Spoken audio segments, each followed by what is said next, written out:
What's up everybody, and thank you for joining me for another video. My name is Whack4863, but you can call me Whack. Today we're going to get into the top 5 Thralls. Now these are my picks for the best Thralls, and the way that I went about this was to actually look at multiple sets of data for all these Thralls. So first and initially, I looked at their strength weapon damage. So there is 2 different types of damage. There's strength damage and agility damage. I'll work on a video for agility damage down the road, but this is going to be strength weapon damage only. If you're not sure which weapons do strength weapon damage, I'll put a link in the description to a video where I cover which weapons do that. The second thing that I looked at was the amount of hit points they gain per point in vitality. And the third piece of data that I looked at was the amount of health that they start with. Now, for those of you that are wondering about Beastmaster Tamos, he does not make my list. He wouldn't even make a top 10 list if I was to put that together. So, Beastmaster Tamos is off the table in the top 10 Thralls. You will see some names that were in the top 5 and top 10 lists before, and I'm going to cover those here in a moment. Additionally, all of these Thralls that I'm going to show you here today would also be good as resurrected corpses. So whether you're taking them to the Wheel of Pain or the Shallow Grave, they would all suit both those needs. The last thing that I want to say about this is that many of these Thralls have carbon copies. Like my number 5 spot standing behind me, there are 2 Thralls that are exactly the same. So I'll cover those names in this video, even if I don't have them placed as a Thrall. Something else that I want to mention here is that the Thralls that I'm looking at today spawn on the Exiled Lands map. They may also spawn on Sipta, but I'm going to do a different video for the Isle of Sipta. Additionally, I have not looked at Purge Thralls, Purge Fighters for this, because I wanted a video that you could use right away to just go out on the map and find these different Thralls. Jumping right into it, Leon and Janos come in at our number 5 spot. So I'm going to show you Leon's stats here. Now Leon and Janos share the same stats, so they are the exact same Thrall. They are carbon copies of each other, so when you come across either one, you know exactly what you're getting. So you can see Leon's stats there on the screen. What you can't see is his damage modifier and the points that he gains per point in vitality.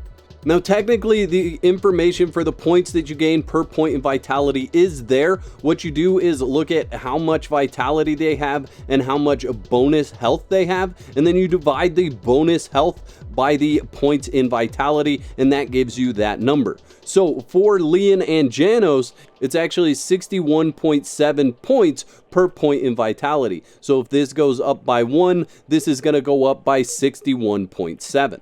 Now Leon's melee damage modifier is 0.97825, and his agility damage modifier is 0.0903.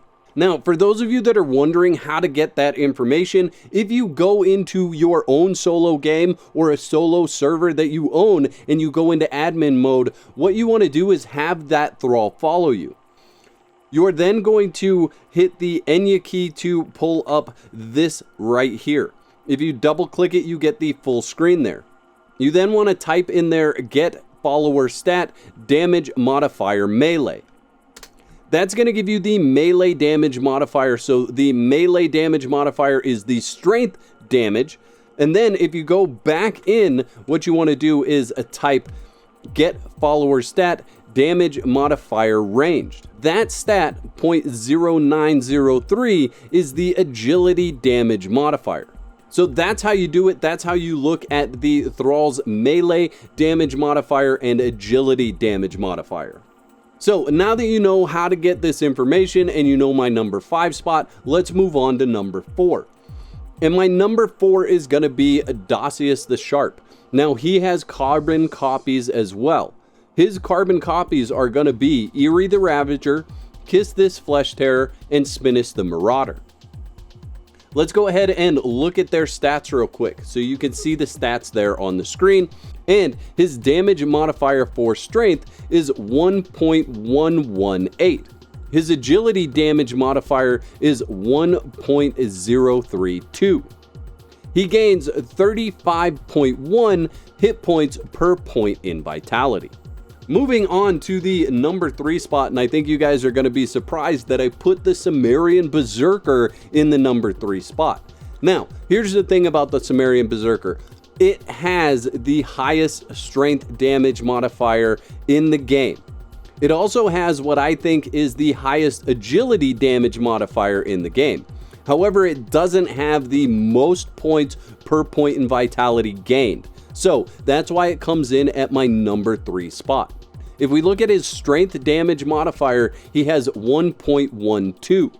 If you remember, Dossius the Sharp has 1.118, so there really isn't a huge difference between the two of those when it comes down to damage. You're almost not going to be able to notice the difference unless you get a lot of other multipliers stacked on top of that, and you're doing a Thrall build, like a hardcore follower build. You're not going to notice the difference. His agility damage modifier is 1.04. Now, I haven't done a lot of testing on agility damage modifiers, but right now I'm going to say that's close to the highest agility modifier that's in the game.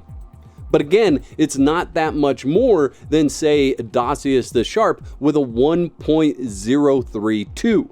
However, he does gain 40.233333 at never-ending threes in health per point in vitality. So he does edge out Dossius the Sharp by about 5 more hit points per point in vitality. Moving on to my number 2 spot, we have 2 Thralls here. Now these are carbon copies of each other. We have Delincia Snowhunter, and then we have the Stormsick Warrior. Now the Stormsick Warrior is only found during the blowback events. And if you're looking for this particular one, you want to look for the one that has the yellow health bar. Jumping into their stats, you can see what there is on the screen. But Delincia Snowhunter has a strength damage modifier of 1.18 and an agility damage modifier of 1.032. So they have the same damage modifiers as the Volcano Thralls like Dossius the Sharp, but they do gain more health per point in vitality. So they gain 43.33 with the never-ending threes of hit points per point in vitality. So they edge out the other Thralls by about 8 hit points per point in vitality, so they're going to grow better in vitality than the other Thralls I've shown you. Moving on to my number 1 spot, I don't think this is going to surprise anybody. This is the Relic Hunter Treasure Seeker. So let's open up their stats so you can see them there. However, the Relic Hunter Treasure Seeker has a strength damage modifier of 1.118 and an agility damage modifier of 1.032. You can see that many of the Thralls that I covered in this have those same damage modifiers. 1.118 and 1.032 is a commonality between most of the Thralls I've shown you today. However, as you can see from the information on the screen, they gain a lot of hit points per point in vitality, at a total of 72 hit points per point in vitality. And that is why this is my number 1 Thrall, because they can gain so much more hit points than all the other ones. The next closest was actually Delincia Snowhunter, gaining 43.33. It's almost double that amount for the Relic Hunter Treasure Seeker, and they have the same damage modifier as the Delincia Snowhunter and a lot of those other Thralls. So the Relic Hunter Treasure Seeker is my number 1 spot for Thralls in Conan Exiles post the Age of Sorcery update. And the nice thing about the Relic Hunter Treasure Seeker is you can find them all over the map. You can find them all through the Unnamed City in multiple different areas in the Unnamed City. You can also go straight to the Wine Cellar dungeon in this area, and you can actually get them within the first room right after you fight Seth. And I want to know in the comment section of this video, which Thrall are you going to go knock out after watching this video? I'd like to thank all my YouTube members for your continued support. Y'all are absolute legends. If you'd like to become a legend, there's a button that says join on this page. Click that for details. There's 2 videos on the screen. Click one of those to watch next, and I'll meet you over there.